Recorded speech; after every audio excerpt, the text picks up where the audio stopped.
Hi అండి. నమస్తే. Welcome to our channel పాకశాల. ఈరోజు వీడియోలో సంవత్సరం అంతా నిల్వ ఉండే ఉసిరి తొక్కుని ఎలా తయారు చేసుకోవాలో చూపిస్తున్నాను. ఇప్పుడు సీజన్ కాబట్టి ఉసిరికాయలు బాగా దొరుకుతాయి కదా. చక్కగా ఇలా ఉసిరికాయలు తెచ్చుకొని ఇలా ఉసిరి తొక్కు చేసుకొని ఫ్రిడ్జ్లో పెట్టి స్టోర్ చేసుకున్నామంటే మనం ఎప్పుడు కావాలంటే అప్పుడు ఉసిరి తొక్కు పచ్చడి చేసుకోవచ్చు. లేదంటే ఉసిరికాయ పులిహార కానీ లేదంటే పప్పులోకి కూడా ఉసిరి తొక్కుని యూజ్ చేసుకోవచ్చు. చింతపండు ప్లేస్లో వంటల్లోకి ఈ ఉసిరి తొక్కును కూడా మనం వాడుకోవచ్చు. నేను దీంతోనే పులిహోర కూడా ప్రిపేర్ చేశాను. సో ఇక లేట్ చేయకుండా వీడియోలోకి వెళ్ళిపోతాం. ఇప్పుడైతే 1 కేజీ ఉసిరికాయలు తీసుకున్నాను. వీటిని నీట్గా వాష్ చేసి తడేమీ లేకుండా తుడిచి ఒక అరగంట సేపు ఫ్యాన్ గాలికి ఆరబెట్టుకోవాలి. ఎండ ఉంటే ఎండలో అన్నా పెట్టుకోవచ్చు. ఉసిరికాయలకి అస్సలు తడి అన్నది ఉండకూడదు. ఈ ఉసిరికాయల్ని ఇప్పుడు ముక్కలుగా కట్ చేసుకోవాలి. ఇలా ముక్కలుగా కట్ చేసి లోపల ఉన్న గింజని సెపరేట్ చేసేసుకోవాలి. ఉసిరికాయ పైన లైన్స్ ఉంటాయి కదా, ఆ లైన్స్ పైన ఇలా చాక్ తోటి ప్రెస్ చేస్తూ ఉన్నామంటే ముక్కలు ఈజీగానే వచ్చేస్తాయి. ఉసిరికాయలన్నింటినీ కూడా ఇలా ముక్కలుగా కట్ చేసి తీసుకోవాలి. చూడండి, నేనైతే అన్నీ కూడా కట్ చేసి తీసుకున్నాను. ఇలా కట్ చేసుకున్నాక ఇప్పుడైతే ఒక మిక్సీ జార్ తీసుకుని అందులోకి కట్ చేసుకున్న ఉసిరికాయ ముక్కలు వేసుకోవాలి. మరీ ఎక్కువ వేయకండి, మరీ ఎక్కువ వేసినా కూడా ఉసిరికాయ ముక్కలు సరిగ్గా నలగవు.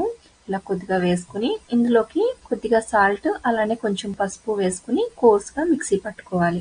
మిక్సీ పట్టేటప్పుడు మధ్య మధ్యలో ఆపుతూ ముక్కల్ని అడుగు నుంచి పైకి కలుపుకుంటూ మిక్సీ పట్టుకోవాలి. లేదంటే అడుగున ముక్కలు నలిగిపోతాయి కానీ పైన ఉన్న ముక్కలు సరిగ్గా నలగవు. సో ఇలా మిక్సీ పట్టుకున్నాక ఇప్పుడైతే దీన్ని ఒక బౌల్లోకి తీసుకుంటున్నాను. ఇప్పుడు అదే మిక్సీ జార్లో మళ్ళీ కొద్దిగా ముక్కలు వేసుకుని ఇందులోనే కొద్దిగా పసుపు అలానే సాల్ట్ కూడా వేసుకుని మళ్ళీ కోర్స్గా మిక్సీ పట్టుకోవాలి. మిక్సీ పట్టేటప్పుడు ప్రతి ట్రిప్లో కూడా నేను పసుపు సాల్ట్ అన్నది యాడ్ చేసుకున్నాను. మీరు కావాలంటే ఒకేసారి పసుపు సాల్ట్ యాడ్ చేసుకుని కలుపుకోవచ్చు.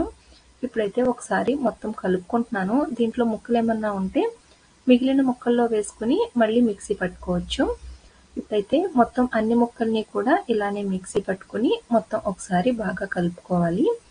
నాకైతే మొత్తం ఈ గిన్నెకి నిండుగా ఉసిరి తొక్కు అన్నది వచ్చింది. ఇప్పుడైతే దీన్ని ఒక గ్లాస్ జార్లోకి తీసుకుంటున్నాను.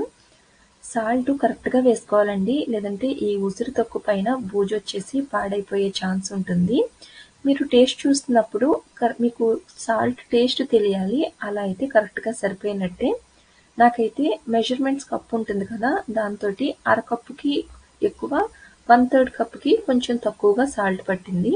ఈ ఉసిరి తొక్కుని స్టీల్ డబ్బాలో పెట్టకూడదండి, పాడైపోతుంది. ప్లాస్టిక్ డబ్బాలో కూడా పెట్టుకోవచ్చు. ప్లాస్టిక్ డబ్బాలో కన్నా ఇలాగా గ్లాస్ ఐటమ్స్లో పెట్టుకోవటం వల్ల ఎక్కువ రోజులు ఫ్రెష్గా ఉంటుంది.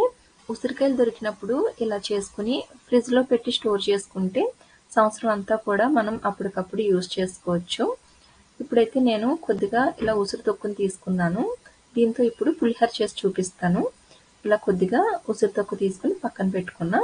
ఇప్పుడైతే నేను ఒక 1/2 కేజీ రైస్ని కుక్కర్లో 3 విజిల్స్ వచ్చేంత వరకు ఉడికించుకున్నాను. వంతుకి 2 వంతులకి కొంచెం తక్కువగా వాటర్ పోసి ఉడికించాను. ఇది ఉడికేటప్పుడే కొద్దిగా సాల్ట్ కూడా వేసి ఉడికించేసాను. ఇప్పుడైతే ఒకసారి బాగా కలుపుకుని ఇది పూర్తిగా చల్లారేంత వరకు పక్కన వదిలేసేయండి.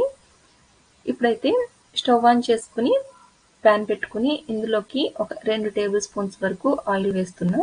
ఇలా ఆయిల్ వేసుకుని ఇది కొంచెం హీట్ అయ్యాక ఇప్పుడు ఇందులోకి ఒక 1/2 కప్పు పల్లీలు వేస్తున్నా. వీటిని లైట్గా ఫ్రై చేసుకోవాలి. ఇవి కొంచెం వేగాక ఇప్పుడు ఇందులోకి మినపప్పు, శనగపప్పు, జీలకర్ర, ఆవాలు వేస్తున్నాను. ఇప్పుడు ఇందులోని ఒక 3 నుంచి 4 ఎండుమిర్చిని తుంచుకుని వేసుకున్నా. వీటిని ఫ్రై చేసుకోవాలి. ఇవి ఫ్రై అవ్వాలి. ఇవి కొంచెం లైట్గా వేగాక ఇప్పుడు ఇందులోకి ఒక 3 నుంచి 4 పచ్చిమిర్చిని చీల్చుకుని వేస్తున్నాను. ఇప్పుడు ఇందులోకి కొద్దిగా కరివేపాకు కూడా వేసుకుని ఒకసారి ఫ్రై చేసుకోవాలి. ఇదంతా కూడా బాగా వేగాలి. ఇలా పోపు మొత్తం బాగా వేగాక ఇప్పుడు ఇందులోకి కొద్దిగా ఇంగువ వేస్తున్నా. ఇలా ఇంగువ వేసుకుని ఒకసారి మళ్ళీ ఫ్రై చేసుకోవాలి.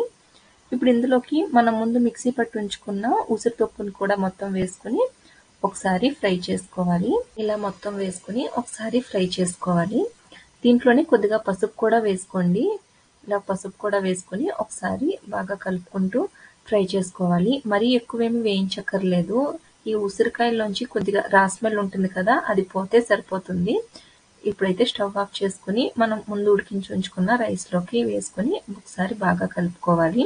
రైస్లోకి సాల్ట్ వేసేటప్పుడు చూసుకుని వేసుకోండి, ఎందుకంటే ఈ ఉసురు తొక్కులో కూడా కొంచెం సాల్ట్ ఉంటుంది కదా, కొద్దిగా చూసుకుని వేసుకోవాలి.